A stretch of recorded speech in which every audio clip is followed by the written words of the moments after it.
시청자 여러분 안녕하십니까? MBN 뉴스 특보 시작합니다. 오늘 네 분 모셨습니다. 윤영걸 전 매경닷컴 대표, 이종근 데일리안 논설실장, 서양호 두문정치전략연구소 소장, 강현재 변호사 함께합니다. 어서 오십시오. 안녕하세요. 저희가 항상 특보를 전해드리면서 국정농단 사건 파트와 조기다선 국면 두 가지로 좀 나눠서 진행을 해드렸는데 항상 좀 애매한 부분이 있었습니다. 이걸 연결해서 항상 봐야 되는 영향력이 있었기 때문에 그래서 오늘도 박 전 대통령의 오늘이 본격적인 다선 선거전이 막이 오른 날인데 선거운동이 시작된 날인데 박 전 대통령의 기소 방침이 좀 정해지기도 해서 이 부분을 또 먼저 어쩔 수 없이 다뤄봐야 될 것 같습니다. 일단은 좀 과거 얘기가 될는지 모르겠습니다만 영장실질심사에서 거론됐던 얘기가 있죠. 근데 박정희 전 대통령을 언급한 부분이 있었다고 합니다. 이건 어떤 취지로 해석을 해봐야 되는 건지. 중요한 역사적 순간에 자신의 정치적 입문에 대한 배경과 동기가 되는 부친에 대한 박정희 전 대통령에 대해 떠올리는 건 자연스러울 수도 있는데 공교롭게도 문제는 박근혜 전 대통령이 지난번에도 그 구속영장 실질심사에서 최후 진술에서 박정희 전 대통령을 언급하지 않았습니까?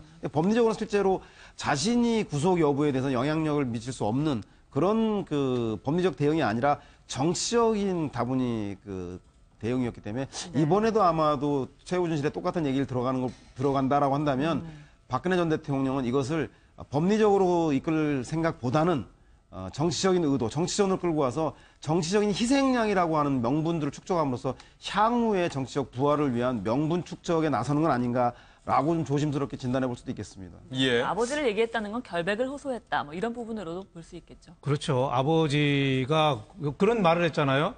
예, 영장 실질심사 받을 때 한 5분간 준비한 원고를 읽으면서 눈시울이 붉어졌다고 하는데 그런 얘기를 했대요. 어떻게 하면은 아버지가 목숨 바쳐 지켜오신 이 나라를 제대로 이끌까? 네. 새로운 도약을 이끌까 하는 생각뿐이었다. 예. 생각뿐이었다는 말에 주셔야 돼요. 생각만 하신 거죠. 행동은 달리 하신 거죠. 그러니까 국민이 볼 때는 생각하고 행동하고 달랐구나. 그래서 대통령이 되고 싶긴 했지만은 대통령을 하고 싶지 않았던 대통령이 아니냐. 그래서 지난번에도 여러 가지가 있지만 뭐 현대차 광고라든지 최순실 문제라든지 이재용 독대에서 처음에 정유라 지원 안 해준다고 화를 내고 두 번째 지원해주니까 그때서는 굉장히 풀어져서 우호적이고 이런 여러 가지 정황들이 정말 대통령이 그렇게까지 생각을 했느냐. 그리고 안타까운 거는 대통령이 이렇게 본인이 의도가 순수했다고 자꾸 강조함으로써 이 보수의 표가 아직도 지금 흔들리고 있어요. TK에서 지금 보수표가 지금 14%, 전체적으로 보면은 유승민, 홍준표 10%. 여기에 이렇게 보수가 질이 멸렬한 데는 박근혜 전 대통령이 보수의 문제점을 훌훌 털고 참여하는 모습을 보일 때 보수가 자기 길을 찾는데 아직도 분열되고 제 길을 못 찾는 거는 박근혜 전 대통령이 지금까지도 이런 문제에 대해서 좀 심각하게 받아들이지 못하고 있다. 확증 편향이라고 있죠.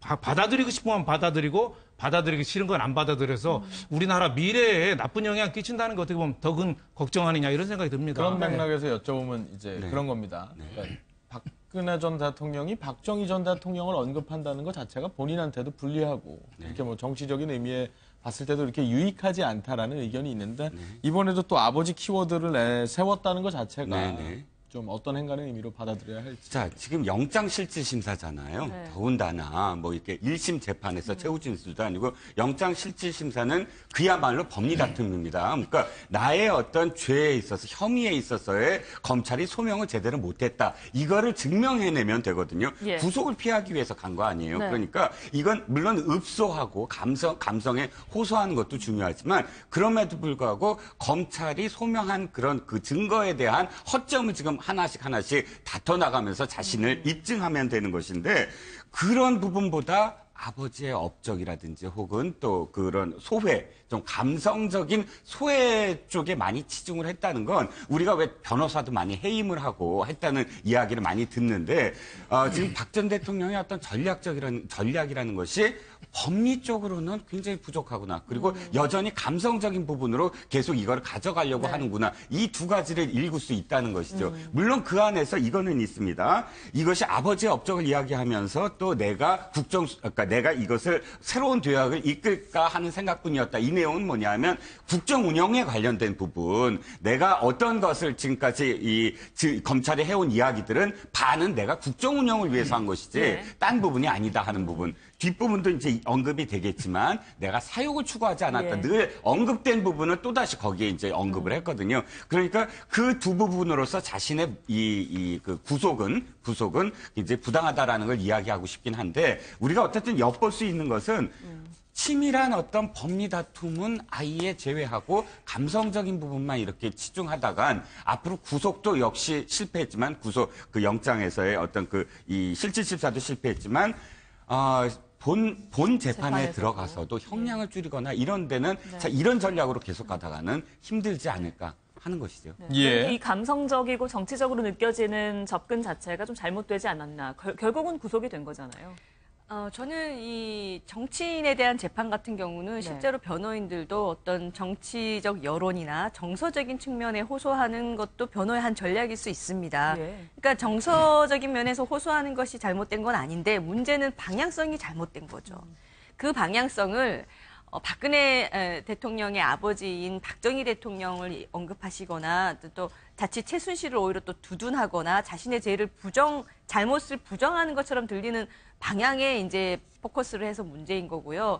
오히려 만약에 자신을 지지했던 뭐 보수 지지자들, 예. 지난 2012년 때 과반 이상 본인에게 표를 줬던 국민들, 이분들께 호소할 수 있는 방향으로 만약에 자신이 직접 작성했다라고 하는데 그 문구라든지 내용 같은 것들이 그분들의 마음에 이제 젖어들 수 있는 네. 그리고 또 서로 박근혜 대통령을 뽑지 않았고 지지하지 않았던 국민들이라 하더라도 뭐 박근혜 대통령을 평소에 뭐 이렇게 미워했던 건 아니지 않습니까? 이 일이 터지기 전에는 그런 어떤 우리 국민들의 일반적인 상식과 양식에 호소될 수 있는 말을 했다면 저는 그런 정서적 호소는 뭐 이번에 영장실질심사뿐만 아니라 앞으로 향후 재판에도 네.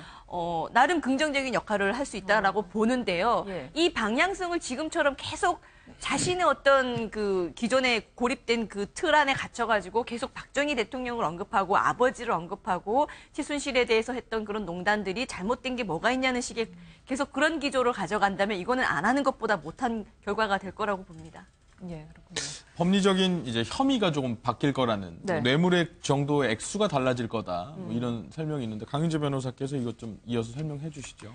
예, 지금 이제 박 전 대통령께는 300억 상당의 삼성 뇌물 외에 이제 롯데, SK 그리고 미르 K스포츠 재단에 대해서도 기업들이 애초에 그 모금에 이제 응하기로 약속한 금액들이 있습니다. 실제로 가진 않았지만요. 근데 이 재단에 약속하기로 했던 것 그리고 박근혜 대통령께서 안종범 전 수석을 시켜서 기업들에 이렇게 할당을 주듯이 했던 그 금액들을 포함시킨다면 이제 뇌물액수가 굉장히 높아지거든요. 네. 그러니까 이 뇌물액수가 높아지면은 그 관련된 형량 자체가 아주 높아지기 때문에 좀 검찰 입장에서는 박근혜 대통령에 대한 수사라든지 처벌 의지가 아주 강력하다라는 것을 좀 보여주기 위한 네. 그런 어떤 시도 또 실제로 뭐 그것과 관련된 증거들을 확보했을 수도 있지만 그것까지는 저희가 이제 알 수 없어서 말씀드리기 어렵지만 어쨌든 검찰에서는 뇌물죄 부분과 그 액수 부분에 대해 좀 강력한 의지를 보이고 있다 이렇게 보여집니다.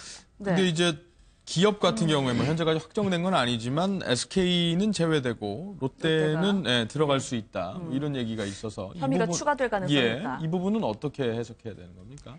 글쎄요, 그거는 이제 세부적으로 수사 자료를 봐야 알겠지만, 이 기업마다도 이번 경우에 보면은 이 안종범 수석의 지시라든지 압박에 대한 대응 태도는 조금씩 달랐습니다. 그러다 보니 우리는 이제 지금 대략적으로 그냥 뭉뚱그려서 박근혜 대통령과 이 대기업 사이에 이런 모종의 이제 뇌물죄들이 지금 성사되고 있다 이렇게 예, 보고 예, 예. 계시지만 실제로 이제 수사를 하고 기소를 하고 재판을 유지하려면 건건히 봐야 되거든요. 피의자, 그러니까 피고인이 될 기업들도 지금 다 다른 거 아닙니까? 그러다 보면 공소장의 내용도 구체적인 그 팩트가 들어가야 되는데 그 사실들이 건건히 다 달라지고 새롭게 확정이 되거든요. 네. 그러다 보니 이제 그 기업들이 어떤 그 대응했던 태도에 대해서 태도에 비추어 봤을 때 기소해서 재판 유죄를 받아내기에 좀 어려운 기업들이 있는 거죠. 네. 그렇군요. 조금만 구체적으로 예, 예. 말씀드리면 두 기업의 차이는 사실상 그들의 태도에 따라 차이가 크다고 보여져요. 지금 사실 SK그룹에서는 모 임원을 거의 정말 이렇게 띄워줘야 될 상황이에요. 아마 급속 승진을 시켜줘야 될 상황이다. 이런 얘기가 나오는 게 무슨 얘기냐면 이 최순실 쪽에서 추가 출연을 요구해서 박 대통령이 독대를 해서 추가 출연을 요구했을 때 그걸 갖고 내부에서 회의를 하는데 그러니까 한 임원은 아니겠지만 어쨌든 예. 한 축에서 굉장히 반대를 했다는 겁니다. 예. 이거는 있을 수 없다. 나중에 굉장히 크게 문제가 될 거다. 그래서 SK 측에서는 그것을 일단 거부를 하고 대신 이제 협상을 하는데 좀 줄여주면 안 되겠느냐. 뭐 이런 식으로 시간을 끌면서 결국은 추가 출연을 거부한 모양새가 그랬죠. 됐거든요. 그런데 롯데는 어떤 차이가 있냐면 롯데는 일단 70억은 출연을 들어줬는데 네. 나중에 문제가 되니까 다시 돌려받았다. 네. 그러니까 돌려받은 거는 사실 롯데의 의지가 아니지 않습니까? 예. 의지로 얘기한다면 SK 측에서는 사실은 그 추가 거부한 출연을 모양새가 거부한 됐습니다. 모습. 그것 때문에 나중에 어떤 그런 이 형량이라든지 어떤 그런 부분 또는 이것이 추가되는 부분, 뇌물죄로 추가되는 부분에서 두 기업의 차이가 결정적으로 나지 않나 싶습니다. 원래 검찰로 넘길 때는 430억 그 뇌물에 대한 박근혜 전 대통령을 걸었는데 예. 거기에 오늘 얼마가 추가되느냐가 관점이죠. 그러니까 롯데 70억은 다시 돌려받았지만 일단은 뇌물 수수로 롯데 신동빈 회장이 면세점 허가를 조건으로 뇌물을 일단은 수수해서 돌려줬지만 예. 뇌물 수수로 보는 거죠. 그래서 불구속 기소가 되는 거고 SK는 방금 이 실장 말씀하신 대로 돈을 80억을 요구했는데 30억으로 깎으려다가 시간이 어떻게 지나가다가 주고받지를 못했어요. 그러니까 뇌물을 받지 않았지만은 뇌물은 요구만 해도 뇌물죄가 되니까 예. 이 한쪽은 뇌물 수수, 롯데는 뇌물 수수, SK는 뇌물 요구해서 그 두 가지가 합쳐서 430억에서 150억이 추가로 되느냐. 예, 예. 오늘 요게 기소의 그렇죠. 관점이다 이렇게 볼 수 있겠습니다. 예. 네. 네. 일단 재판 관련해서만 짧게 좀 여쭤보고 넘어가도록 하죠. 재판은 그러면 뭐 어떻게 되는 겁니까? 병합이 된다 뭐 이런 얘기도 최순실 있던데. 원래는 뭐 최순실 씨의 그러니까 뇌물을 받게 되려는 거를 입증하기 위해서는 박근혜 전 대통령과 함께 하는 게 순리에 맞는데 예. 문제는 박근혜 전 대통령은 아마도 오늘 기소가 되고 나면 선거운동에 미칠 영향 때문에 상당 기간 동안 대선이 끝날 때까지 5월 9일까지는 재판이 진행되지 않을 가능성이 매우 높습니다. 그럼에도 불구하고 최순실 씨는 이미 재판이 어느 정도 진행이 되었기 때문에 물리적으로 시간적으로 아마 최순실 씨가 먼저 재판이 끝날 가능성이 매우 높기 때문에 현실적인 문제로 병합 처리는 어렵지 않겠냐라고 보는 것 같습니다. 네, 법리적으로도 실제 그렇습니까? 예, 그리고 이번에 특검법에 따라 이제 수사되고 기소된 사람들 같은 경우에 재판이 가급적 3개월 이내에 그러니까 신속하게 종료하도록 또 특검법에 되어 네네. 있어서 박근혜 대통령은 현직 대통령이라는 것 때문에 가장 늦게 지금 기소가 되고 있잖아요. 그래서 그 전에 진행됐던 부분들은 그 부분대로 먼저 판단을 따로 이제 받을 가능성이 높은데 예. 그렇게 되면은 어쨌든 처음으로 나오는 그 재판 선고의 결과가 또 뒤에 있고 있는 그 박근혜 대통령에 대한 재판에도 상당히 영향을 줄 수 있고 또 국민 여론에도 영향을 줄 수 있는 그런 상황이 됐습니다. 네, 알겠습니다. 이제 대선 이야기로 좀 넘어가 보겠습니다. 오늘부터 선거운동이 본격적으로 시작이 됐고 후보 등록자를 보니까 15명입니다. 일단 사상 최대라고 볼 수 있겠죠. 네, 그렇습니다. 예. 지금 4대와 17대 대통령 선거에서 12명이었죠. 네. 그때도 제 기억에도 17대 대통령 선거에서 굉장히 많이 이제 후보들이 많아졌다라는 이야기가 기억에 나는데 예. 이번에도 12명 정도가 아니겠느냐 싶었는데 보니까 15명. 예. 그러면 사상 최대의 어떤 네. 그런 뭐 선거라고 할 수가 있고 예. 더군다나 보궐선거예요. 갑작스럽게 치러지잖아요. 예. 그러니까 12월이면 굉장히 준비할 시간도 많고 뭐 각 우리가 참 익숙지 아니한 네. 소수 정당들이 많이 있습니다 보면. 그런데 그런 준비도 좀 많이 필요할 텐데 그럼에도 불구하고 마치 지금까지 보궐을 기다려왔다는 듯이 전혀 이름 모를 정당도 이번에 참여를 한 것으로 보아 네. 그만큼 또 어떤 의미에서는 우리가 이제 굉장히 이 다당제의 어떤 가능성도 많이 있구나. 예. 꼭 뭐 15개 정당이어서 다당제는 아니지만 네. 그만큼 다양한 갈등, 다양한 어떤 계층, 다양한 어떤 욕망의 하나의 어떤 그런 그 참여가 네. 아닌가 싶습니다. 그러니까 시간이 굉장히 짧았는데 생각보다 많은 그러니까 뭐 최다라고 하니까 그런 후보가 등록하게 된 배경은 무엇으로 해석해야 될까요? 아무래도 뭐 촛불 집회와 탄핵의 그 열풍 그 와중에 아닌가 싶어요. 어떻게 보면 우리나라 전체가 지금 탄핵 초유의 현직 대통령이 파면되는 초유의 일이 돼서 지금까지도 어떻게 보면 질풍과 노도 아닙니까? 예. 여기에 대해서 기존 정치권이 모든 요구사항을 다 수렴하지 못하는 거 아니냐.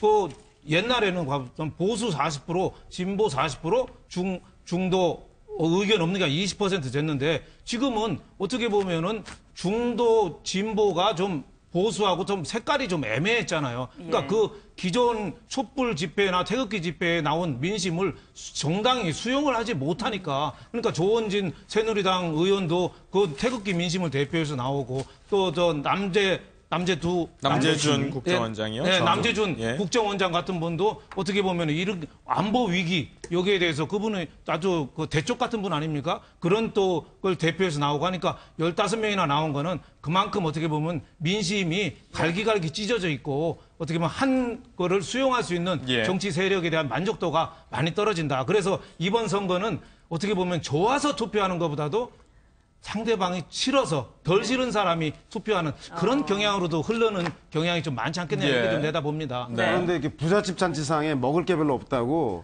후보는 15명이 나왔지만 예전에 후보가 들어왔을 때보다도 더 구도가 간명해졌습니다. 예전에 그래도 최소한 3자 대결, 3강 구도 내지는 안 되면 한 당이 캐스팅 보트 역할이라도 하는 당이 있었는데 지금은 아시다시피 보수 후보들의 지지율이 매우 낮음에 따라서 사실상 문재인 후보와 안철수 후보 간의 양자 간의 대결로 되었기 때문에 네. 후보는 15명 이상 많아졌지만 오히려 구도는 간명해졌다라고 보는 게 훨씬 더 나은 선거 같다는 생각이 듭니다. 예. 네, 이렇게 아무래도 먼저 공식적인 선거운동이 시작되면서 포스터가 지금 보시고 네. 계시지만 눈에 띄고 또 사람들 입장에서 매일같이 정치 기사를 또 관련한 지금은 많이 관심을 많이들 가지시게 된 배경이 있습니다만 쉽지가 않아서 이 하나에 좀 집약해서 보여진다라는 측면에서 볼 필요가 있을 것 같습니다. 일단은 기호 1번이죠. 기호 순으로 보도록 하겠습니다. 기호 1번 더불어민주당의 문재인 후보를 보도록 하겠습니다.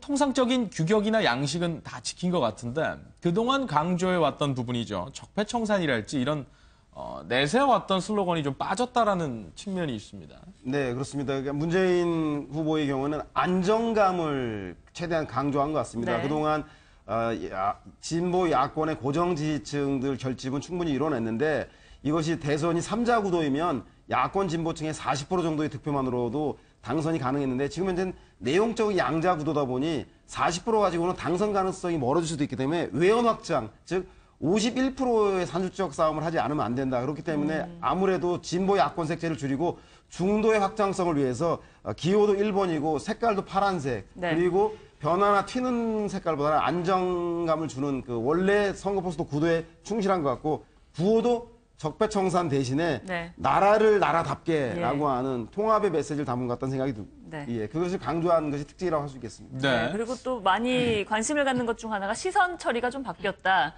정면을 바라보고 있다. 눈을 맞추고 있다. 이런 얘기들이 좀 있습니다.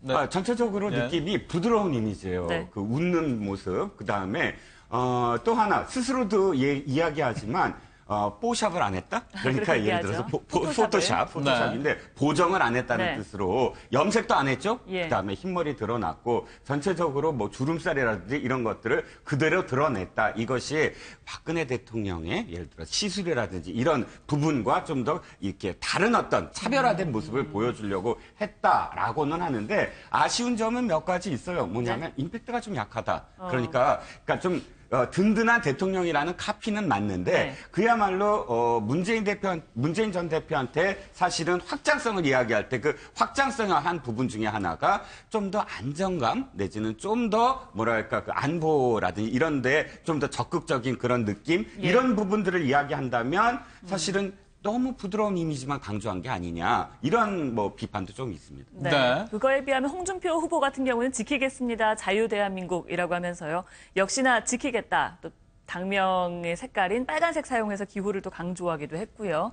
그런 부분을 보면 결국 안보를 강조하는 모습이 보입니다. 그렇죠. 지키겠다 대한민국 하니까 지금 다른 후보들이 어떻게 보면 안보에 대해서는 좀 그동안에 안철수 후보는 조금 차드 반대했다 찬성으로 돌아섰고 그 문재인 후보는 그동안에 사드나 이런 거에 대해서 지금은 우리나라 주권이 중요하다고 조금 입장을 조금 변화하는 모습을 보였잖아요. 예. 그렇지만 홍준표 후보는 나는 초지일관 안보는 확실히 우리가 지킨다. 네. 이런 이 강력한 이미지를 주는 거와 함께 또 서민 대통령 예. 본인이 또 창녕, 경남 창녕에서도 아주 못 사는 동네에서 출신이잖아요. 네. 흙수저도 안 돼서 수저가 없는 무수저 출신이라는 걸 많이 강조할 정도니까 네. 경제에 대해서 오히려 서민을 좀 강조하는 예. 그래서 가락시장부터 출발한다든가 네네. 그런 어떻게 보면 강한 이미지 또 경제 민주화라든가 또 진보나 좌측이 아니고 나는 보수 우파로서 시장 경제를 중시한다. 뭐 이런 거에 대한 강력한 이미지를 주려는 색깔 아닌가 싶습니다. 네, 홍 후보 같은 경우에는 그동안 뭐 비호감도랄지 뭐 본인에 대해서 제가 네거티브적으로 말씀드리는 건 아니고요. 좀 강성 이미지랄지 이런 부분들이 있었는데 전반적으로 좀 이걸 뭐 서로 상의해서 웃자라고 얘기를 부드러운 하는 건 표정으로. 아니니까 예. 네. 부드러운 이미지를 강조한다라는 측면. 그렇죠. 홍준표 후보가 후보가 되기 전 지사 시절까지 있었던 거를 두 가지를 바꿨대요. 하나는 넥타이를 예. 끝까지 맨다. 왜냐하면 넥타이를 거의 끝까지 안 매셨어요. 헐겁게 좀 헐겁게 맸었죠. 해서 예. 맨 위 단추도 끌르고 네. 좀 자유로운 그런 자유분방한 그런 느낌을 원래 선호하셨거든요. 예, 예. 그래서 아니면 빨간색 폴로티 네네네. 뭐 이런 거를 입었는데 이번에 확실히 한 번도 이걸 끊은 적이 없다. 끝까지 이거 메고 있다. 예. 그다음에 계속 웃는 이미지. 사실 좀 뭐랄까 그 독고다이라고 표현하는데 그런 혼자서 무엇인가를 하는 그런 이미지가 워낙 굳어져서 사람들과 이렇게 대면할 때 이렇게 호감 있게 먼저 스킨십을 하는 그런 이미지가 아니었거든요. 근데 가급적 웃어라. 그리고 네. 가급적 끝까지 이걸 매라. 이 두 가지는 약속을 지켰답니다. 그런 그 요구에 대해서. 네, 안철수 예. 후보 같은 경우는 뭐 특징점을 굳이 찾자면 가장 두드러지는 부분이 정당 이름이 없습니다. 예. 안철수 후보님 포스터는 특징점을 찾을 필요도 없이 저 자체로 굉장히 파격적인 포스터가 됐습니다. 지금 양쪽에 양쪽에 총 4개의 예. 포스터를 비교해봐도 아주 특이하고 기존의 포스터의 어떤 아까 원칙 같은 건 원래 없었어요. 선거법상, 선거 규칙상 원칙은 없었지만 기존의 모든 포스터들이 지금 보시는 4분의 포스터와 같은 가슴 양식을 정도에서 유지해 보이죠. 왔거든요. 예. 예. 얼굴 크게 사진하고 번호 달고 뭐 이렇게 유지를 해왔는데 그런 어떤 틀을 파격적으로 깨겠다라는 걸 이제 보여준 것 같고요. 예. 그리고 이제 새로운 거 원하면서도 막상 어떤 새로운 걸 할 때는 너무 이상하고 어색하고 좀 아닌 것 같고 막 이런 생각이 드는데 그거를 안철수 후보 본인부터 과감하게 이렇게 좀 뛰어넘겠다 이런 의지로서 이제 포스터를 선택했다라고 보여지고 또 슬로건을 좀 보실 수 있을 것 같은데 네. 국민이 이긴다라는 슬로건은 국민의당이라는 당명이 없는 것과 좀 연결해서 볼 수 있을 것 같습니다. 그러니까 국민의당이라는 어떤 소속된 정당을 다 뛰어넘고 또 슬로건이 국민이 이긴다.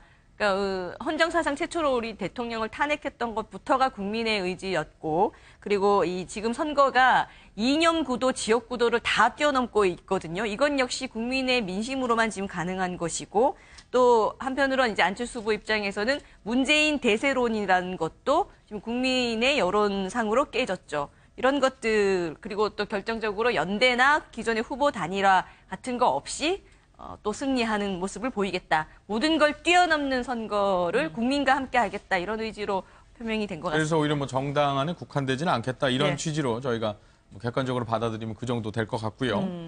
뭐 유승민 후보하고 심상정 후보도 봐야 되겠죠. 네, 예, 유승민 후보 보면 보수의 새 희망이라면서 당신의 능력을 보여주세요라고 써 있습니다. 뭐 안보, 경제 전문가 이미지를 보여주기 위해서 이력을 함께 적기도 했고요.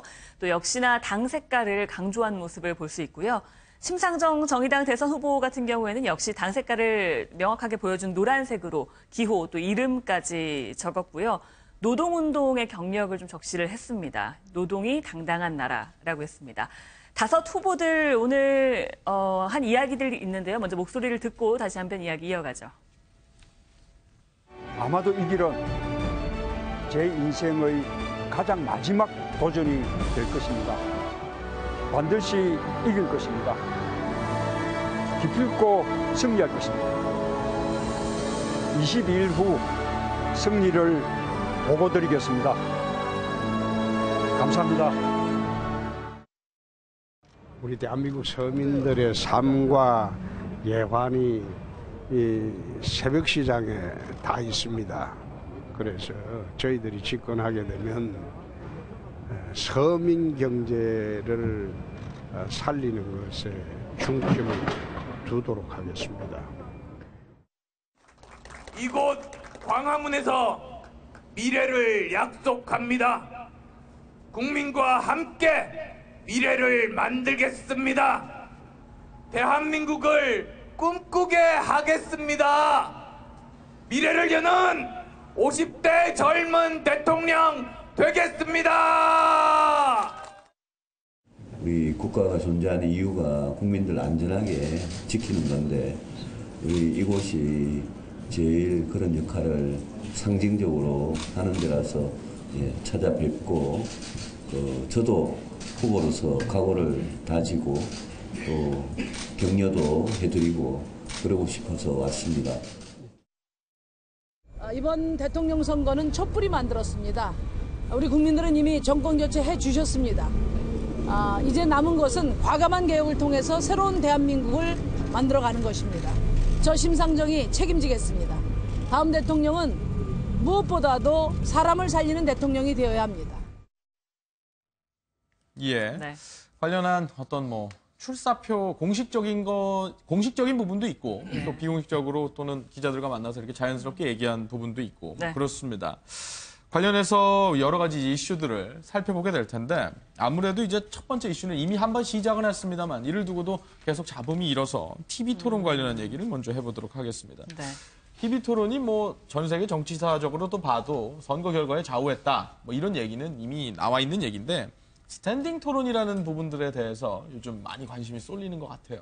의미를 설명해 주실까요, 먼저? 예, 스탠딩 토론이라는 거는 앉아서 하지 않고 서서 좀 이번에 바른정당이 스탠딩 토론하면서 국민들한테 네. 많은 관심을 모았잖아요. 물론 지지율에 좀 반영은 안 되지만은 굉장히 잘했다는 소리를 듣는데 예. 스탠딩 토론에서 좀 격의 없이 하자 이런 얘기인데 처음에는 더불어민주당이 좀 반대하는 모양이었어요. 그게 이제 오랫동안 하는데 자기 얘기 한 사람 5명이 하는데 한 사람이 얘기할 거는 18분, 20분밖에 안 되는데 예. 그럼 100분이 넘는 동안에 계속 서 있어야 되느냐, 앉아서 해도 지장이 없느냐 그러는데 어떻게 보면 국민의당 쪽에서는 그 정도까지 체력이 안 될 정도의 저질 체력이면은 대통령 감당을 어떻게 하냐? 그럼 침대에서 대통령 할 거냐? 좀 어떻게 보면은 조금 네거티브로 좀 간 측면이 있죠. 근데 저는 가장 중요한 거는 스탠딩이고 앉아서 하고를 떠나서 이제는 좀 더 격의 없이 좀 할 수 있는 그런 분위기. 지금 제가 보기에는 5명이 다 하는 것도 중요하지만 지지율 좀 몇 % 이상은 좀 잘라가지고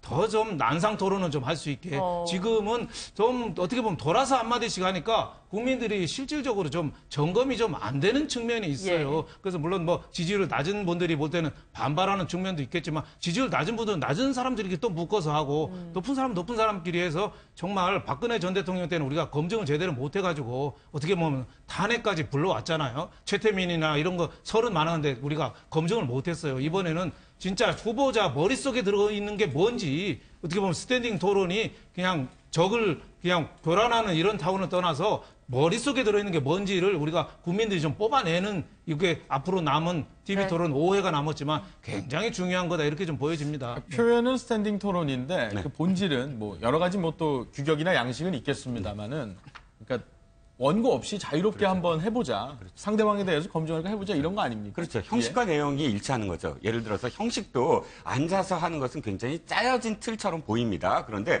서서 한다면 뭐가 해방되냐면 일단 상반신의 어떤 이 모션이 굉장히 커질 수밖에 없어요. 나중에 지금 그러니까 나중이 아니라 일단 민주당에서는 나머지 시간을 앉아 있어야 되는 그러니까 나머지 시간 못 하는 거 아니냐 그렇지만 미국 같은 경우도 대선에서 양당 후보들은 자유롭게 서서 하는데 경선에서도 역시 서서 해요. 경선에서는 아예 서서 예를 들어서 한 7명 정도가 서서 스탠딩 토론을 합니다. 그런데 일단 양당이 훨씬 재밌어요. 양자가 스탠딩을 하면 주고받는 게요. 주고받는 게 뭐냐면 움직일 수도 있어요. 가장 재밌었던 게 이겁니다.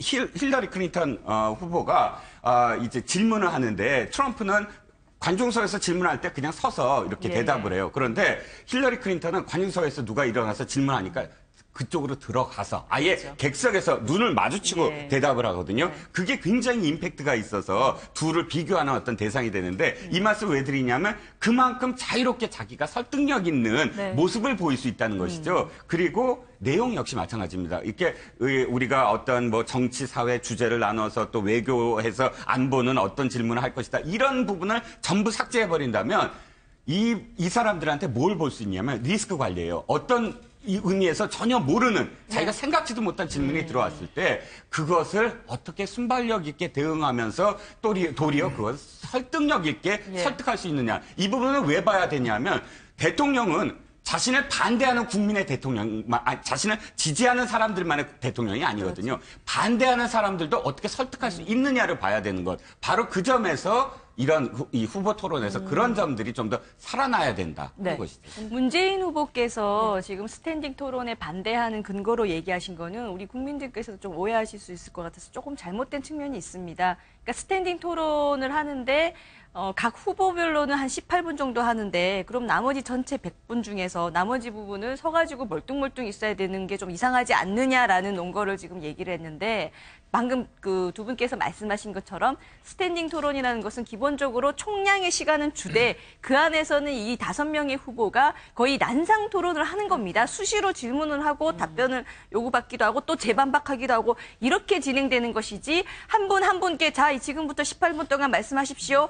이 후보 끝나고 나서 그 다음 후보께 또 18분 말씀하십시오. 이게 아니기 때문에 18분만 얘기하고 나머지 후보 얘기하는 그 총 100분 동안 멀뚱멀뚱 있는 게 서 있을 필요가 뭐가 있느냐 이 말은 지금 이 토론에 대한 전혀 맞지 않은 근거가 되는 거죠. 예, 그럼 문재인 후보 측의 입장을 좀 빌려서 어떤 상황으로 이제 어떤 생각으로 이런 주장을 펴신 건지도 아니 설명해 주시죠. 룰 싸움 뭐 이런 거 다 좋은데 룰 싸움 아무리 잘하면 뭐 하겠습니까? 지난번 TV 토론에는 결국은 유승민과 심상정의 재발견이고 피할 것 같은 문재인의 선전 그리고 제일 잘할 것 같은 안철수 후보가 오히려 제일 평가가 안 좋았지 않습니까? 그렇기 때문에 제가 볼 때는 룰 싸움은 TV 토론을 위한 기선제압의 측면이 강하고 실제로는 얼마나 콘텐츠를 담아야 되는 거인가 문제인데 그동안 그 후보의 자질 검증이 정당의 기능에서 현대 정치에서는 대부분 미디어에서의 감성적인 느낌, 유권자에게 어떻게 전달될 것인가가 크게 좌지우지하게 되는 선거가 되다 보니까 지금까지는 스탠딩이냐 앉아서 하느냐 그 사람이 웃느냐 아니면 좀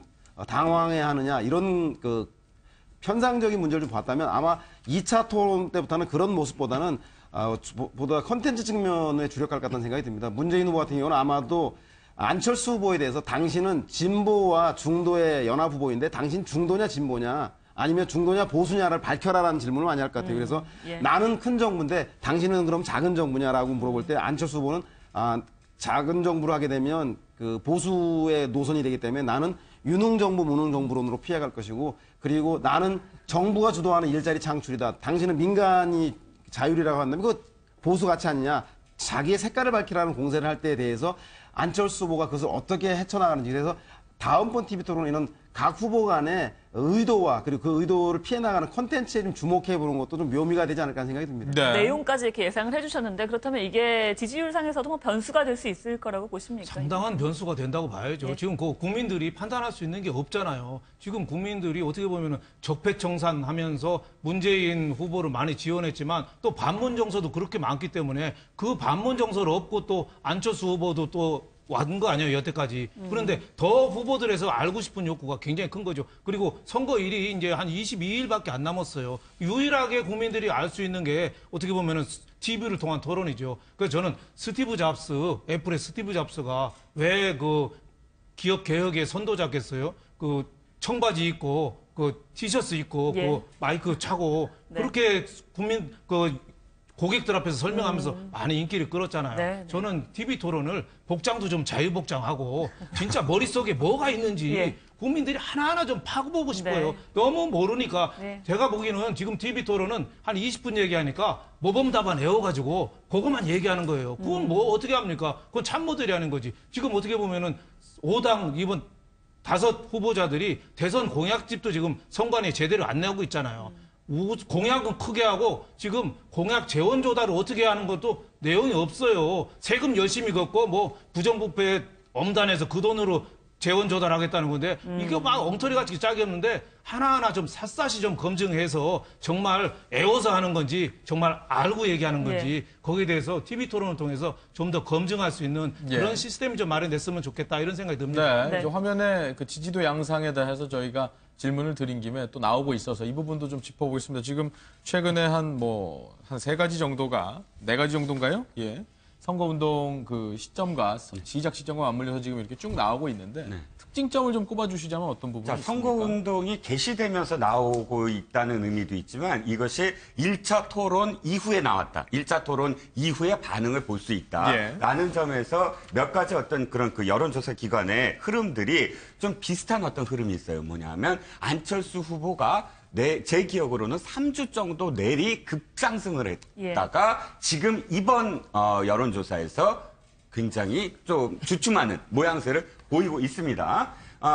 그것을 두고 사실상 이제 TV 토론 직후에 벌어지는 거의 한 14, 15, 15, 16 이렇게 지금 벌어진 그런 그 여론조사이기 때문에 토론 결과가 이렇게 영향을 미친 게 아니냐라는 분석도 있고 또 한 가지는 그간의 어떤 네거티브 공세들, 뭐 검증이라고 표현하죠. 검증에서 상당히 많은 부분들을 계속 맞다 보니까 거기에 대한 어떤 영향이 아니냐. 뭐 몇 가지 이렇게 분석도 있는데 저는 또 이렇게도 봅니다. 뭐냐면 안희정 지사 있지 않습니까? 안희정 지사가 선의 발언으로 이 지지율이 꺾였는데 그 꺾이는 시점이 3주였어요. 또 3주 동안 치고 올라가다가 한 번 딱 꺾이거든요. 그런데 그것을 왜 말씀을 드리냐면 그 정도의 한 번은 조정기가 또 언제나 있다. 패러다임 속에서 이번에 그 조정기에서 여러 가지 요인들이 합치어지다 보니까 이제 좀 출렁거림이 있는데 그럼 이후에는 어떻게 될 것이냐. 안철수 후보가 하기 나름이다. 토론도 있고 앞으로 이제 토론도 사실 잘못했다는 평가도 있고 그러니까 몇 가지 앞으로의 터닝 포인트들이 저는 있다고 보거든요. 토론도 많이 남아 있고요. 그럼요. 그래서 사실상 이번에 어떤 그 여론조사는 그런 의미에서 좀 의미가 있다고 보여져요. 네. 다른 의견 없으십니까? 여론조사를 이제 앞으로 선거 때까지 계속 수차례 나올 것 같은데요. 저는 이제 우리 그걸 보시는 이제 유권자인 국민들께서 여론조사라는 것이 이제 기본적으로는 정말 여론을 조사해서 그것을 이제 최대한 많이 반영하는 것을 어떻게 할 것인가에 초점이 맞춰져 있는 것이지 여론조사가 여론을 이끌어갈 수는 없는 거거든요. 그 부분에 분명한 한계가 있다. 라는 점이고 그리고 이렇게 큰 선거에서는 아시다시피 여론조사는 이제 1,000명, 1,500명 뭐 이렇게 조사를 하는 것이고 또 항목을 어떻게 하느냐에 따라 질문을 어떻게 하느냐에 따라서 또 그 결과가 조금씩 다를 수 있는 그런 한계점이 있기 때문에 큰 그림에서는 지금 최종 대통령 선거 유권자가 4,500만 명 아닙니까? 이분들의 뭐 반만 투표해도 2,250만 명이 투표를 하시게 되는 거기 때문에 큰 흐름만 보시면 된다고 봐요. 한 3가지 정도인데 지금 상황에서는 이제 지금까지 나온 여론조사만 본다면 일단 문재인 대세로는 깨졌다는 것이고 두 번째는 안철수라는 후보가 양강 구도로 거의 고착화될 정도로 추격했다는 것이고 세 번째는 지금 이제 문재인 후보 같은 경우에는 그 기본적으로 지지층이 결집을 하기 쉬운 지지층들을 기존에 갖고 있었어요. 하지만 이제 안철수 후보 같은 경우에는 뭐 다들 얘기하신 것처럼 견고한 지지층이 있던 후보가 아니고 그 성격상 이제 확장표를 많이 끌어들이는 부분이거든요. 그러다 보니 예를 들어 안철수 후보 같은 경우에는 그 지지층이 여론조사에서 잘 드러나지 않고 심지어 투표 뚜껑을 열어볼 때까지도 여론조사에 다 반영되지 않을 가능성도 있는 그런 숨은 지지층이 좀 있고 그 결집의 순서, 시간적인 순서는 아마 선거가 다가오면 다가올수록 결집의 모습은 보이겠지만 끝까지 뚜껑 열 때까지 나타나지 않는 결집표도 있을 수 있다라는 생각이 듭니다. 네. 그럼 뭐 여론조사 두 가지만 얘기 좀 하나는 목수가 연장 탓을 하면 반드시 프레임에 걸린다는 얘기인데 애초에 한 열흘 전에 더불어민주당 문재인 후보 측에서 양자구도가 있지도 않은데 왜 양자구도 조사를 해서 이렇게 양강구도라고 하냐 그래서 이건 결국은 안철수 후보를 띄워주기 위한 것이 아닌가에 대한 시비를 걸면서 결국은 양자구도가 가장 큰 이슈로 안철수 후보 추격세에 동력을 달아주는 것 같다는 생각이 듭니다. 이번에도 마찬가지로 어제 오늘 여론조사 발표 나는 거에 대해서 안철수 후보 측에서 있지도 않은 그 보수 정당과의 통합을 전제로 한 후보를 낸 거에 대해서 선관위에 고발하겠다고 했는데 결국은 양자대기라는 것은 후보를 사퇴하든 단일화하든 통합을 하든 내용적으로 같기 때문에 아마 선관위에서 이것을 유권해서 어떻게 할지는 모르겠으나 그동안 선거 조사하고 방법의 차이가 없기 때문에 이러한 수단과 조건에 대해서 문제 제기를 하면 약자의 포지셔닝, 패배자의 시비 걸기로 스스로가 규정될 가능성이 매우 높기 때문에 여론조사 방법이라든가 절차에 대한 시비는 가급적인 유권자의 목과 언론의 목으로 남겨둬야 한다는 생각이 드는 거고요. 그것이 가장 큰 두 번의 사건에서 상징적인 점인 것 같고 또 하나는 확실하게 문재인의 독주가 깨졌고 안철수의 또 상승세 또한 주춤하고 있다라고 해서 판세는 혼전이다. 근데 지금 나온 여론조사 1차 TV 토론 결과인데 오히려 문재인 후보에겐 독이 되고 안철수 후보에겐 약이 될 수 있다. 왜냐하면 예?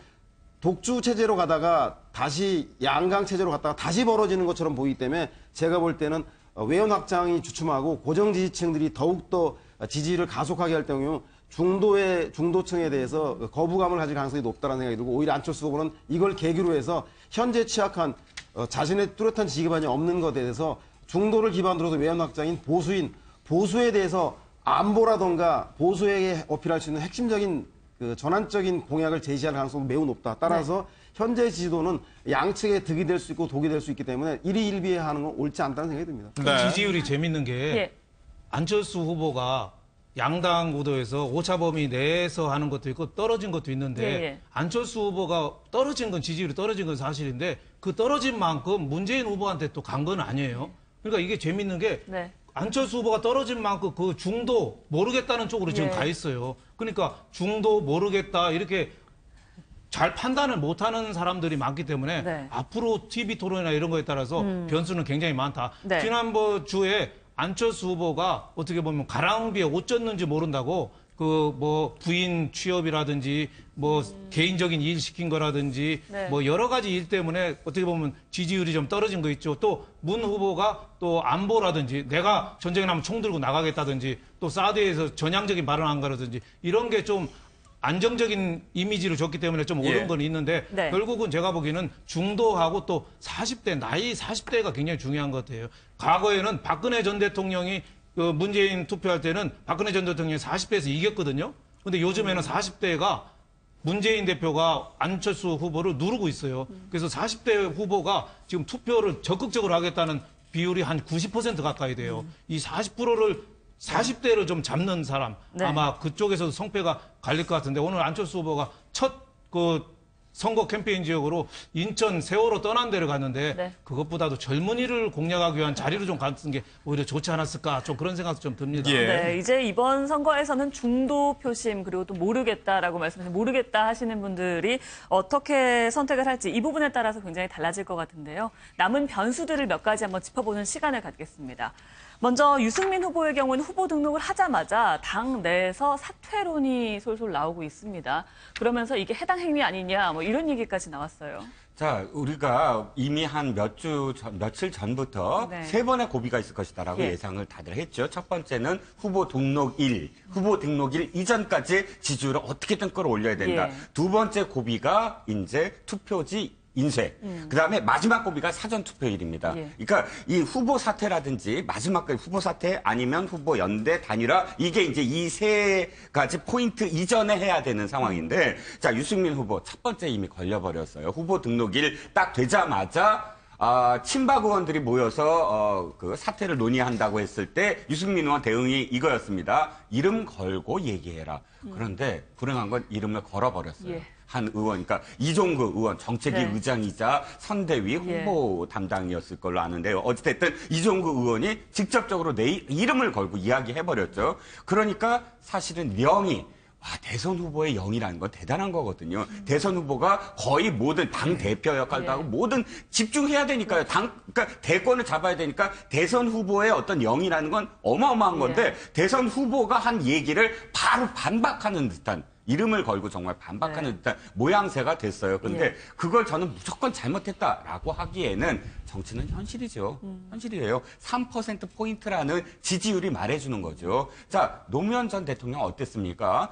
경선에서 2002년도 선거에서 정말 유명해졌잖아요. 몇 퍼센트 안 됐다가 나중에 광주 경선을 통해서 또 역전이 돼갖고 역전의 드라마 해서 굉장히 스포트라이트를 많이 받았죠. 그 다음에 어떻게 됐죠? 지지율이 떨어지니까 의원들이 점점 후단협 그래서 흔들기 시작하고 끝내는 당에서 그렇게 공식적으로 낸 경선 후보인데도 불구하고 외부에서 정몽준 후보를 끌어들여서 또 계속 단일화 얘기가 나오잖아요. 이것이 드러낸 건 뭐냐면 지지율입니다. 지지율이 높으면 어떠한 의원도 가서 선수가 높던 나이가 많든 상관없이 머리 조아리고 내가 모시겠습니다 하는데 지지율이 낮으면 바로 이렇게 분란이 있을 수밖에 없어요. 그래서 문제는 이겁니다. 진짜 다시 이제 며칠 안 남았어요. 네. 후보 토론하고 그다음에 투표지 인쇄일까지 이전에 유승민 의원이 결심을 해야 됩니다. 뭔가 자기가 내놓고 마지막 승부를 걸 건가 아니면 물밑 협상을 벌일 건가. 근데 그게 말처럼 말씀하신 대로 어떤 우리가 지지율을 전제로 얘기를 한다면 말씀하신 대로 그런 변화가 쉬울 거냐 이거죠. 왜냐하면 자유한국당 같은 경우에도 그러니까 뭐 선택지가 더불어민주당을 제외를 한다면 국민의당하고 자유한국당인데 자유한국당 같은 경우에는 이 부분에 대해서 홍준표 후보가 아예 애초에 무슨 어떤 협상을 할 듯한 의지를 보이지도 않았고 이제는 뭐 거의 독자세로 가야 되는 거 아니냐라는 취지로 얘기를 많이 하고 있었어요. 네, 자유한국당도 어떻게 보면은 굉장히 지금 지지율은 홍준표 후보가 보수의 뭐 대표라고 하지만은 지지율이 한 6%나 7%밖에 안 나오잖아요. 근데 10%가 넘어야지 선거 자금의 절반을 받고 15%가 넘어야지 다 받을 수가 있거든요. 지금 자칫 이 지지율대로 끝까지 간다면은 저 자유한국당은 당사 구입할 때 은행 대출 받은 거 그거 다 당사 날라가야 되고 직원들 당 사무처요원 퇴직금까지 못 줄 정도로 어떻게 보면 경제에 의해서 돈이 참 어떻게 보면은 뭐 후춘 창업자가 돈 문제가 일생의 90%라고 그랬는데 어떻게 보면 돈 문제가 굉장히 큰데 예. 자유한국당이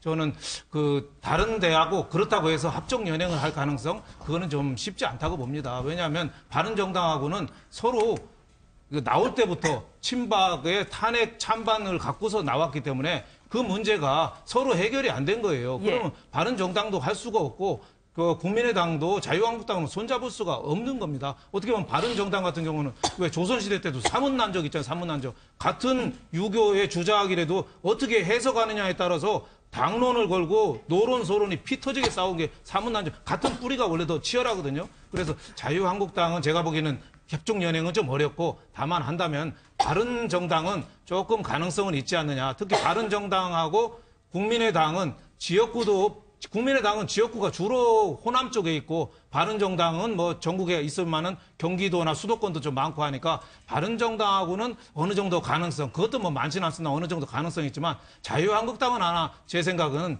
합종 연행하기는 좀 어렵지 않겠느냐. 끝까지 갈 것 같다 이런 생각이 듭니다. 자유한국당의 임명진 전 비대위원장 말씀도 좀 곁들여서 그러니까 이 두 당이 단일화는 어렵기 때문에 뭐 연대 정도가 필요하지 않나라는 얘기를 해서 저는 뭐 좀 있을 것 같은데요. 사실 바른정당의 그 후보 지지나 연대는 자유한국당을 얘기하는 것 같지는 않고요. 이종구 의원의 맥락을 들어보고 그 자리에 모인 의원들의 면면을 보더라도 사실상 29일까지 유승민 후보의 지지율을 보고 변화가 없으면 안철수 후보의 손을 들어줘야 한다라고 하는 걸 보면 국민의당과 연대를 분명히 그건 국민의당의 안철수 후보가 원하던 원치 않던 것과 무관하게 바른정당이 그렇게 선택해야 한다라는 걸 하고 있는데 과연 그렇게 됐을 때 임명진 위원장 말대로 도움이 될 것인가 오히려 안철수 후보에게 손해가 될 것이라는 이야기를 했는데 저도 일장이 있고 일단이 있다는 걸 봐야 한다는 건데 장점은 안철수 대세론이 새가 붙고 합리적인 보수 세력까지 포괄한다라는 의미로 장점은 될 수 있는데 단점은 보수의 연쇄 도미노 사퇴론을 통해서 홍준표 보수 단일론의 불씨를 키우기가 좋습니다. 보수가 여러 명이 있을 경우에는 당선 가능성이 없기 때문에 안철수 후보에게 표를 오히려 몰아주자라고 할 수 있는데 만약에 홍준표 후보로 단일화될 경우에 홍준표 후보가 의미 있는 득표 15%에서 20% 득표를 통해서 대선에서 승리 못하더라도 다음번에 대선 이후에 정계 개편에 강력한 야당을 위해서 홍준표를 살려둘 필요가 있다라고 하는 보수 유권자가 결집할 경우에는 안철수 후보에게 오히려 득보다는 실이 된다는 생각이 들고 또 하나는 이렇게 바른정당이 아무리 탄핵에 찬성하고 합리적인 보수를 자처하고 있지만 보수 세력이 안철수 후보를 지지하는 것이 호남과 수도권의 야권 나아가서 이 판을 보는 중도 부동층의 사람들에게 역풍이 불 우려가 있지 않을까라고 하는 것에 대해서 그 득실 관계를 잘 따져서 판단하시는 것이 올바르지 않다는 생각이 듭니다. 국민의당 입장에서는 어떻습니까? 예, 앞으로 아무래도 지금 바른정당 같은 경우에는 여러 가지 설이 나오고 있기 때문에 어떤 변화가 있을 것 같은데 명확한 거는 얼마 남지 않은 시간 동안 국민의당 안철수 후보가 바른정당 유승민 후보와 어떤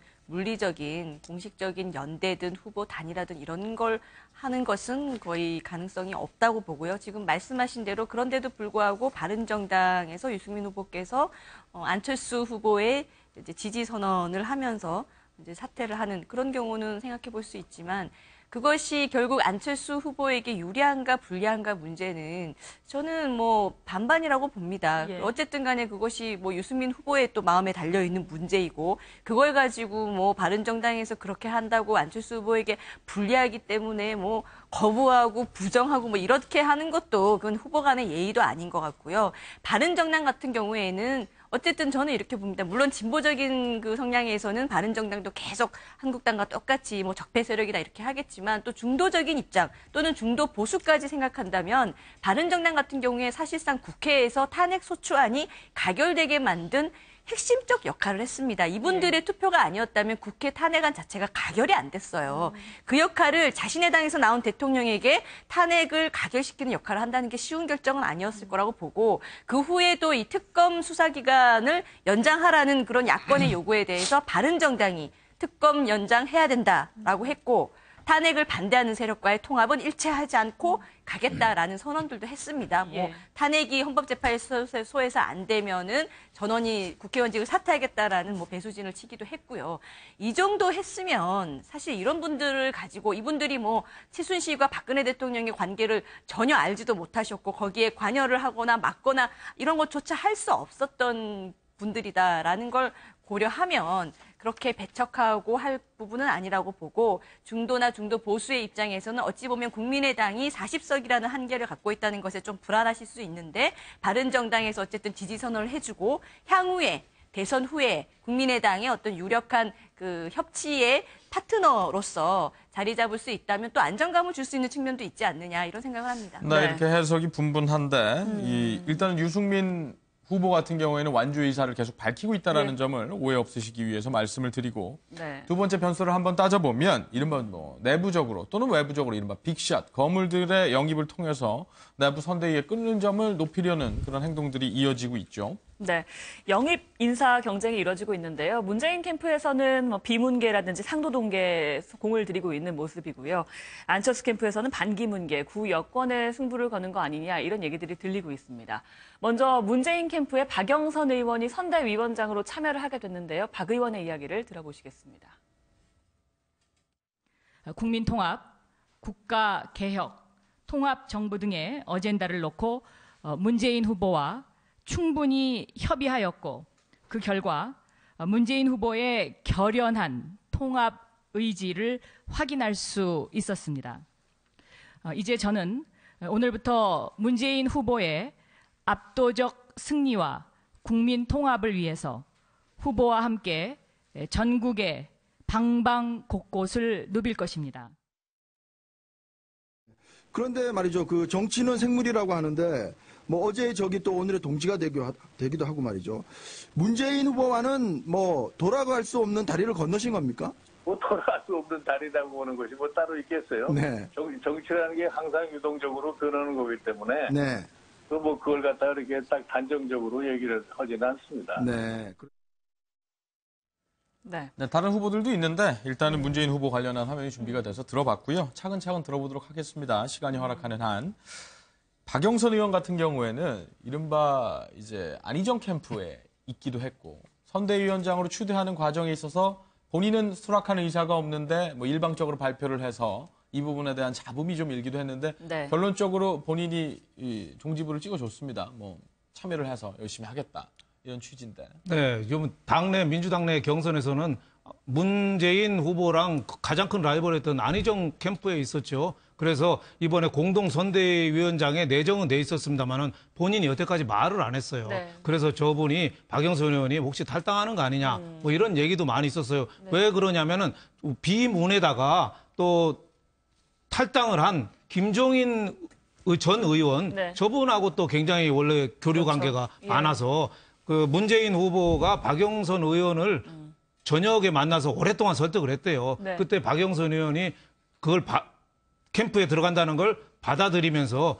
김종인 의원도 좀 같이 좀 끌어들여라 뭐 네. 이런 요구를 했다니까 그 박영선 의원의 영향력이나 이런 거 볼 때 앞으로 어떻게 될지 또 김종인 의원이 금방 얘기했잖아요. 네. 예. 정치는 유동적이다. 뭐 DJ도 옛날에 얘기했잖아요. 정치는 생물이기 때문에 뭐 내일 일을 모른다 하지만 김종인 의원은 문재인을 선언하면서 탈당을 해서 의원직까지 상실한 사람이에요. 그러니까 김종인 의원이 문재인 캠프에 참여하기는 좀 어려운데 저런 말을 봐서 좀 여지는 남겨둔다고 볼 수 있죠. 또 박영선 의원이 처음에는 김종인 의원이나 또 박지원 국민의당 대표하고도 굉장히 가까운 사이 아닙니까? 네. 그러면 제3지대에 캠프가 설치가 되면은 빅텐트가 설치되면은 거기에 좀 참여할 가능성도 좀 높아 보였는데 지금 제3지대 캠프가 이제 우야무야하고 사실상 텐트 폴대 세우다가 이제 치워버린 그런 꼴이 됐으니까 박영선 의원은 문재인 쪽에 들어가서 하긴 하는데 앞으로 김종인 의원이나 다른 또 거물급 정치인들의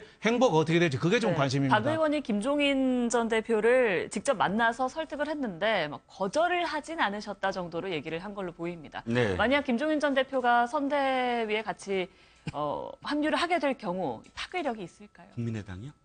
아니요. 박영선 의원. 예, 예. 죄송합니다. 박지원 의원 말씀하신 것 같아요.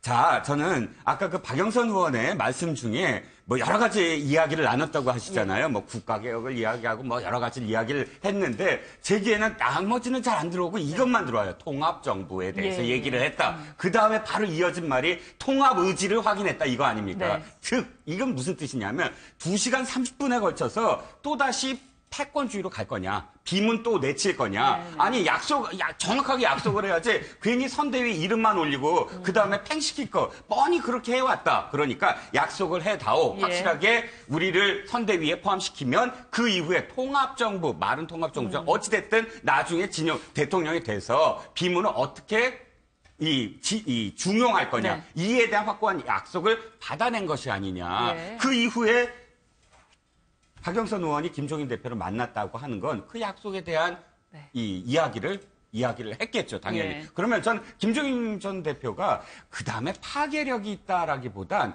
문재인 대표로서는 누구누구를 더 끌어올 수 있냐면 정운찬 전 총장, 그 다음에 홍석현 전 회장, 이런 사람들의 제3지대에 있는 사람까지도 만약 온다면 그들의 파괴력이라기보단 그들이 혹시 국민의당으로 가거나 혹은 다른 쪽으로 가는 효과보단 훨씬 더 큰 어떤 효과를 볼 수 있다. 최소한 그런 효과를 노리면서까지 통합정부를 지금 약속을 한 것이 아니냐라는 것이죠. 그렇군요. 네, 이재명 성남시장 얘기도 있습니다. 그러니까 시장직을 사퇴하고 공직선거법 위반이 되니까 본인이 본격적으로 힘을 보태겠다. 이런 부분에 대해서 누리꾼들에게 지금 자문하고 있습니다.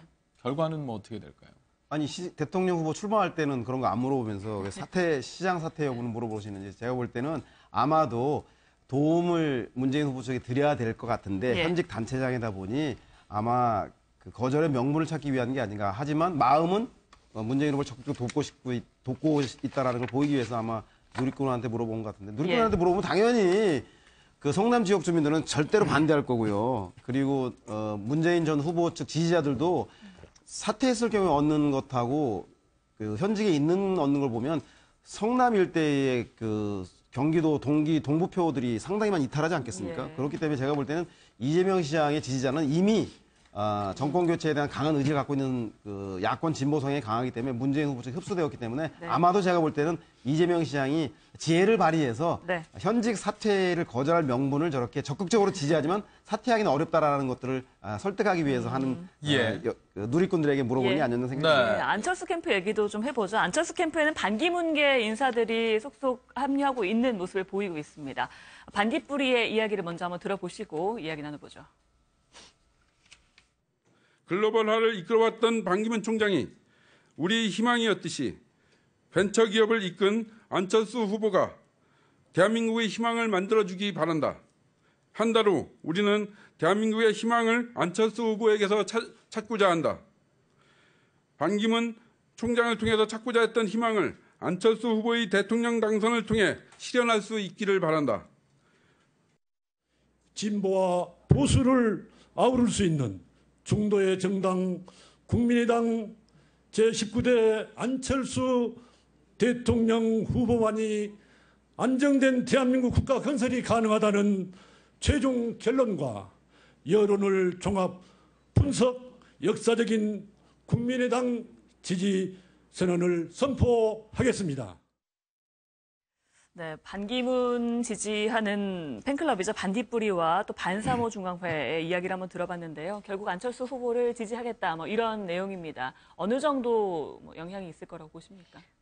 일단 반기문 총장은 이제 정치에 전혀 관여하지 않겠다고 떠나신 상태지만 반기문 총장을 지지하셨던 분들인 거잖아요. 네. 대표적인 두 단체가 지금 다 지지 선언을 한 건데 어쨌든 기본적으로 반기문 총장에게 보통 중도 보수들이 지지를 많이 했던 걸로 봐서는 역시나 이제 안철수 후보께 이 중도 보수표를 좀 더 결집시키고 다지는 그러니까 이 표가 원래 이제 반기문 총장께 있다가 안희정 지사께도 갔다가 이렇게 좀 분산되고 흘러갔던 측면이 있는데 이제는 최종적 종착역이 우리는 안철수다라는 측면에서는 좀 또 효과가 있을 것이고요. 이렇게 점점 중도 보수표를 결집해 가는 모습 보이는 데서 있어서는 좀 긍정적일 것 같고 또 안철수 후보 같은 경우에 지금 지지 선언을 하거나 참여하시는 곳이 한두 군데가 아닌데 특징이라고 한다면 정말 이 지역 그 영남이나 호남이냐 뭐 진보냐 보수냐 이런 걸 굉장히 뛰어넘고 지지를 보여주고 있습니다. 사실 지지하고 참여하는 것만 보면 마치 블랙홀처럼 빨아들이고 있다라는 느낌까지 갔는데 이것을 실제로 선거일에 그 투표 현장에 나가서 안철수 후보를 찍는 투표로 단단하게 굳혀가는 과정이 이제 안철수 후보께 필요하다고 봅니다. 네. 뭐 이상일 전 의원 같은 경우는 반 전 총장 정무특보였고요. 박상규 전 의원도 반기문계였는데 같이 합류를 하게 됐습니다. 이런 부분들이 좀 의미하는 바도 있을까요? 그렇죠. 아무래도 그 안철수 전 대표의 외연 확장은 중도를 다지고 그리고 보수로 확장하는 거고 문재인 후보 같은 경우는 진보를 다지고 중도의 외연 확장하는 게 과제인데 그런 면에서 반기문 총장은 안철수 후보의 지지 기반이 될 수 있는 곳이기 때문에 아마 충청이라든가 연령적으로는 중도 보수, 연령적으로 고연령, 이념적으로는 중도 보수 진영의 지지를 확보할 수 있기 때문에 큰 도움이 될 것 같은데 문제는 이제는 선택의 시간이 돌아왔다는 겁니다.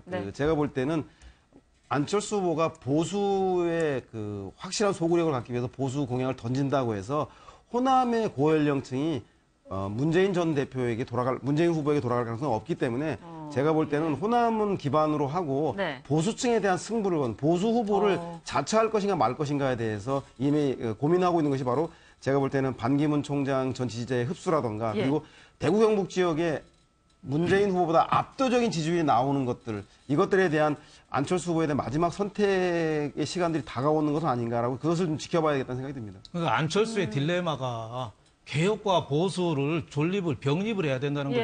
그러니까 개혁도 해야 되고 보수도 끌어안아야 되니까 이거 두 가지 다 해야 되니까 안철수 후보가 저 힘든 거 아닌가. 새 정치라는 거는 새로운 기치를 들고 나가야 되는데 기존에 그 보수를 끌어안다 보면 아무래도 올드한 이미지, 낡은 이미지를 주잖아요. 저 반딧불이 뭐 저런 분들도 개인적으로 훌륭하시지만은 젊은 유권자들이 볼 때는 너무 오래된 거 아니냐 이런 이미지를 또 줄 수가 있기 때문에 제가 보기에는 지금 신보수층이 굉장히 중요해요. 신보수층이 뭐냐면 탄핵에는 찬성하고 유승민이나 홍준표 후보는 싫어하는 이런 신보수층이 굉장히 많거든요. 그런 사람들이 어떻게 선택할까가 중요한데 저렇게 보수 끌어안기만 자꾸 하면 제가 호남에서도 고개를 갸우뚱할 것 같고 젊은 층, 40대 이하 젊은 층이 사실은 젊은 사람들이 안철수 후보를 지지해야 되는데 지금은 젊은 사람들이 안철수 후보를 안 쳐다보고 저 50대 이상만 안철수 후보를 쳐다보는 그런 어떻게 보면 지난번 이미지하고 완전히 180도 달라졌어요. 그러니까 본연의 그 유권자를 뭐 토끼로 비교하면 안 되지만 남의 토끼 자꾸 쫓다가 진짜 안철수 후보의 본연의 지지층 젊고 패기 있고 새로운 정치를 지향하는 그게 희석되는 게 아마 딜레마다 이런 생각이 듭니다. 네, 시간이 많지 않아서 이제 오늘 선거운동 어디서 이루어졌는지 이 부분에 대해서 의미만 좀 짚어보겠습니다. 문재인 후보는 대구를 일단 갔고 안철수 후보는 호남행에 집중을 했는데요. 네, 그게 뉴스로 크게 나왔죠. 왜냐하면 민주당 원래 이제 호남을 기반으로 한 정통 야당 아니었습니까? 근데 민주당의 선거 개시 첫날 TK 대구를 찾아가서 선거 개시 운동을 한 건 처음이에요. 거의 제가 기억하기에도 처음입니다. 그만큼 두 가지 의미가 있겠죠. 하나는 대구 민심이 어느 한쪽으로 쏠리지 않고 있다라는 것. 그리고 물론 김부겸 의원을 포함해서 대구에 이미 의원의 깃발을 꽂았다라는 점. 두 번째는 최근에 문재인 후보의 대구 지지율이 그렇게 나쁘지 않아요. 보면 좀 추격하는 안철수 후보를 추격하는 어떤 모양새. 네. 그래서